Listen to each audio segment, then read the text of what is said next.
જિજ્ઞાસ કિચનમાં આપ સૌનું સ્વાગત છે. તો આજે આપણે બનાવવાના છે ઢોસા, સાંભાર ઢોસા બનાવવાના છે. તો ચાલો આજે રેસીપી ચાલુ કરીએ આપણે. તો એમાં મેં 15 રૂપિયાનું ટોપરાનું ખમણ લીધું છે, બરાબર.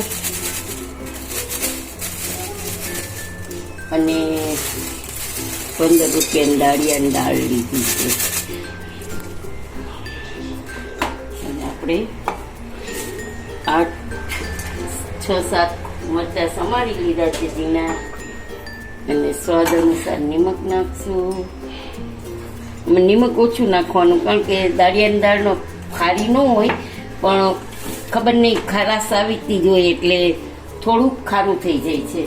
એટલે નિમક આપણે જોઈતા પૂરતું જોઈને નાખવાનું.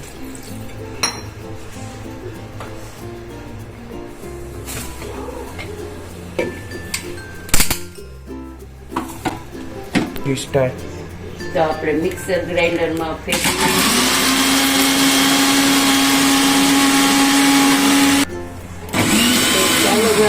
આપણી ચટણી જોઈ લઈએ આપણે કે બરાબર પીસાઈ ગઈ છે. તો હા, જોઈ શકો છો કે આપણી ચટણી એકદમ સરસ પેસ્ટ થઈ ગઈ છે. જોઈ લો, બરાબર છે. હવે આપણે એને બાઉલમાં કાઢી લઈશું.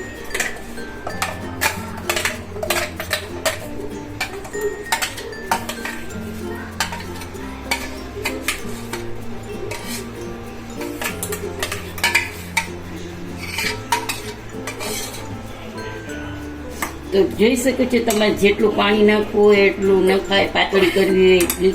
અમારા ઘરમાં તો આટલી જાડી ચાલે છે, એટલી જાડી જ રાખી છે. તો થોડુંક પાણી નાખીને મિક્સર ગ્રાઇન્ડરમાં આપણે જાલમાં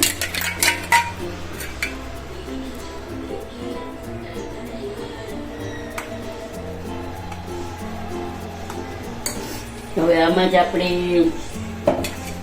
લાલ ચટણી બનાવવાના છે. તો આની એક બાજુ આપણે ઢાંકી દઈ તળતા. તો જોઈ શકો છો પલાળેલા મરચાં આપણે રાખ્યા છે. તો લાલ મરચાં પલાળી દીધા છે ગરમ પાણીમાં. તો એ આપણે આમાં નાખી દઈશું. અને આમાં મેં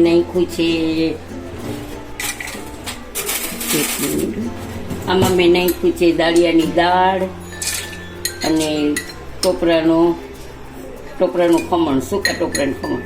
અને આમાં બી પણ નાખી શકો. અને મારી પાસે બીનો પાવડર છે, તો મેં બીનો પાવડર જ નાખી દીધો છે, બરાબર. તો હવે આપણે આમાં નાખશું સ્વાદ અનુસાર નમક. અને આમાં પાણી નાખી દીધું છે. તો આપણે પીસી લઈશું. આ આપણો થશે લાલ મરચાંની ચટણી.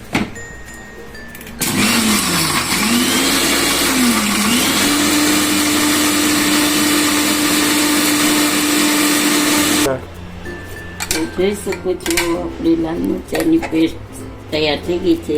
તો આપણે એને એક આમાં બાઉલમાં કાઢી લઈશું. પછી બધા ચટણીને આપણે બે ચટણીને તડકો મારવાનો બાકી છે. તો બે એક સાથે મારી દઈશું આપણે. જોઈ લીધું. તો આપણે ચટણીના તડકા કરવા માટે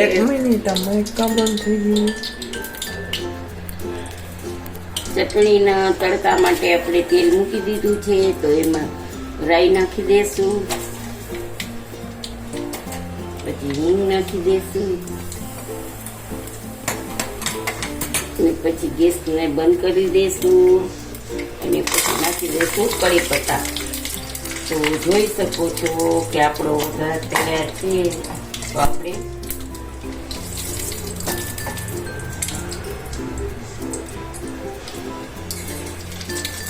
ઉપરથી જ આપણે નાખી દઈશું, બરાબર છે.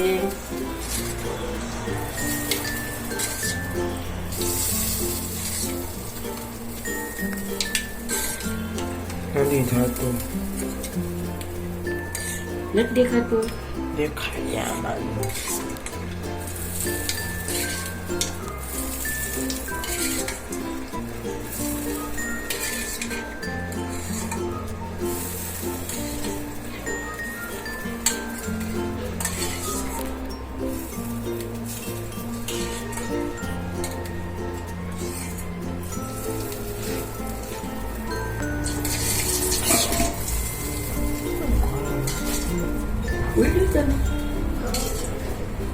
આપણે બટેટાનું વઘારવા માટે મેં અહીંયા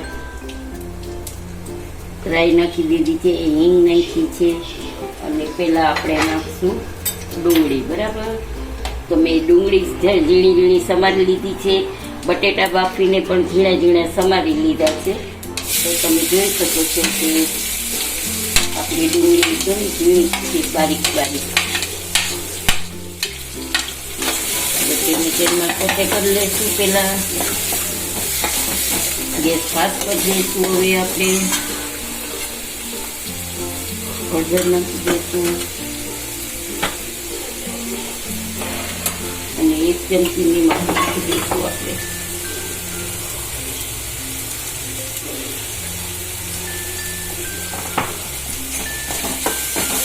ડુંગળી સોતે થાય છે તો ત્યાં સુધીમાં આપણે છે ને આ બધી દાળમાં મેં બધું શાક બાફવામાં નાખી દીધું હતું. દાળ બોઇલ કરેલી છે, એમાં 2 રીંગણા, ટમેટા, બટેકું અને દૂધી બધું નાખી દીધું છે. તો આપણે હવે એને ગ્રાઇન્ડ કરી લઈએ. એક બાજુ આપણું ઓલું પેલું થાય છે કહ્યું ને બધું નાખ્યું છે, કયું કેવું ટમેટા ને બધું નાખી દીધું એવું ને. હા હા. તો હવે આપણે છે ને બધું ગ્રાઇન્ડ કરી લઈશું ને, એટલે કાંઈ સાંભારમાં કાંઈ તમને ખાવામાં આડું ન આવે, એટલા માટે બધું આમાં મિક્સરમાં પીસી નાખશું આપણે.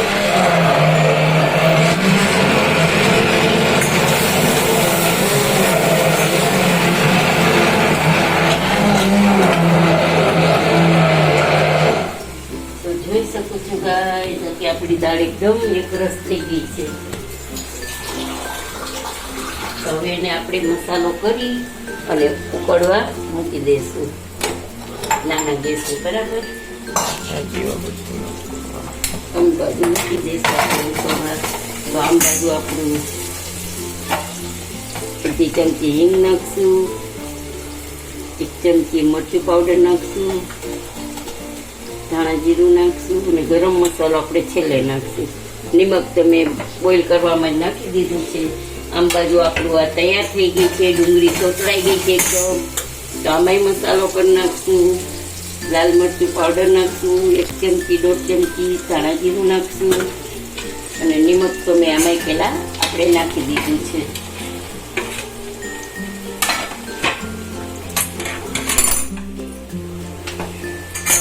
આમ બાજુ આપણું બટેટાનું માવો તૈયાર થઈ જશે. ચાલો,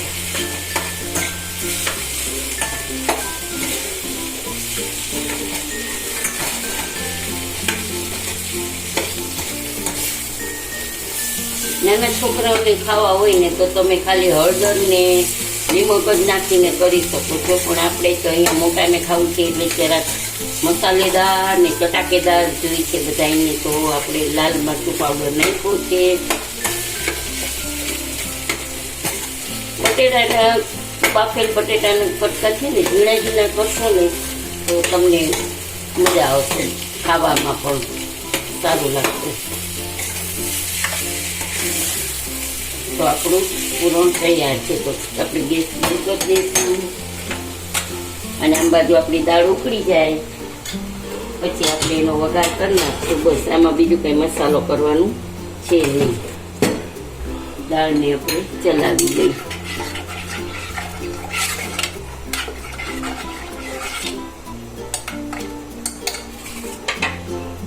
તો હળદરની જરૂર લાગે છે તો થોડીક હળદર નાખી દઈએ આપણે.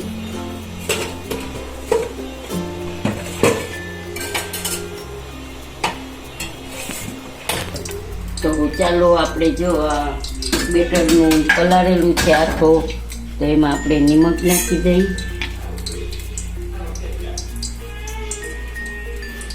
2 થી 2.5 ચમચી આપણે નિમક નાખ્યું છે.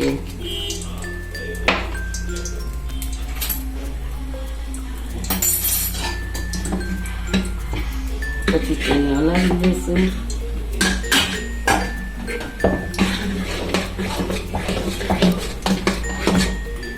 હવે આપણે છે ને આને એક બાજુ રાખી દઈશું.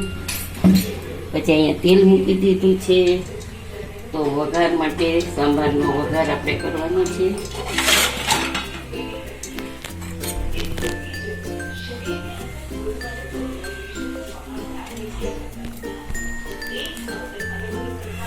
હિંગ નાખી દીધી છે.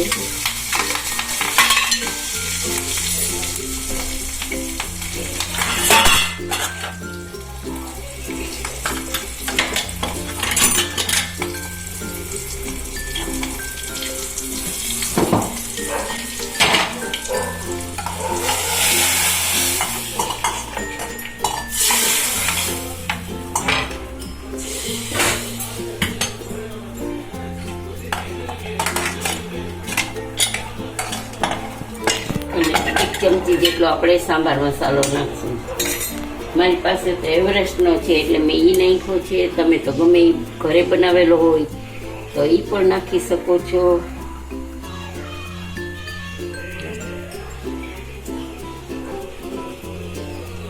લીંબુ આપણે ઉતારવા વખતે જ નાખવાનું છે. તો એક ચમચી એક લીંબુનો રસ નાખી દઈએ છીએ આપણે આમાં સાંભારમાં.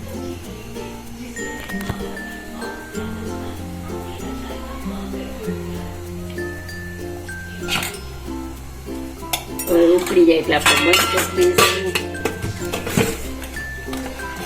જરાક જ ઉકાળવાનો છે. હું તો ઉકળી ગયું છે. તો જોઈ શકો છો ગાઈઝ આપણા સંભારનો આપણું બેટર તૈયાર છે. તો આપણે એમાં બે ચમચી જેટલું આટલું નમક નાખી દઈશું. બરાબર. અને પછી આપણે એને ચલાવી લઈશું. તો આપણું બેટર તૈયાર છે. પછી મેં આમાં થોડું કાઢી લીધું છે. જે પાણી નાખીને રેડી કરી લીધું છે. તો હવે આપણે ઢોસો બનાવશું.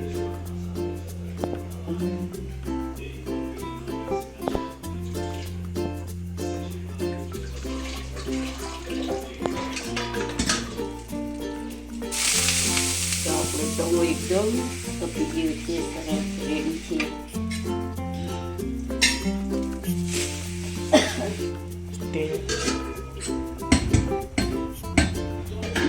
આમાં થોડુંક આપણે પાણી નાખી દીધું છે. તૈયાર કરી લીધું હતું પહેલાં જ. તો આટલું પતલું રાખવાનું છે. આપણે જોઈ શકો છો કે પાછળથી આટલું પતલું છે.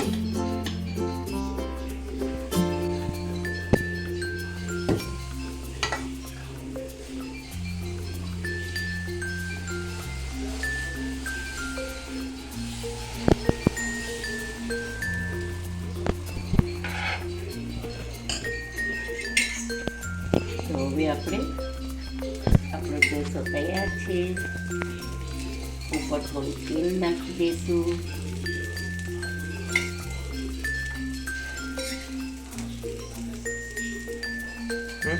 તો ચાલો ગાઈસ જોઈ શકો છો કે આપણો ઢોસો રેડી થઈ ગયો છે અને કેટલો ક્રિસ્પી છે તમે જોઈ શકો છો.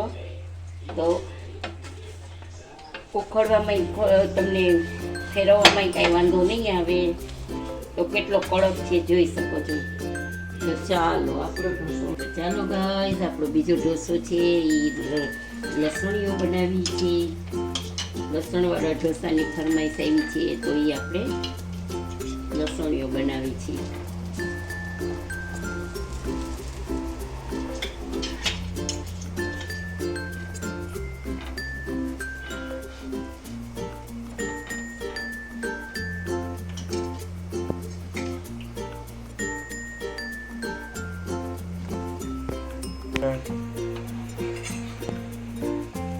જોઈ શકો છો ગાઈસ આપણો બીજો ઢોસો પણ રેડી છે. કેટલો મસ્ત બન્યો છે જોઈ લો તમે. જોઈ શકો છો ગાઈસ આજે આપણી ઢોસાની રેસીપી રેડી થઈ ગઈ છે. ડીશ તો સર્વ કરવા માટે રેડી છે. તો આજની રેસીપી તમને કેવી લાગી તે તમે જણાવજો અને કમેન્ટમાં જરૂરથી કહેજો મને કે કેવી લાગી છે, કયા ગામથી જુઓ છો. સબસ્ક્રાઈબ કરજો, ફોલો કરજો અને બેલ બટન પ્રેસ કરજો. જય શ્રી કૃષ્ણ.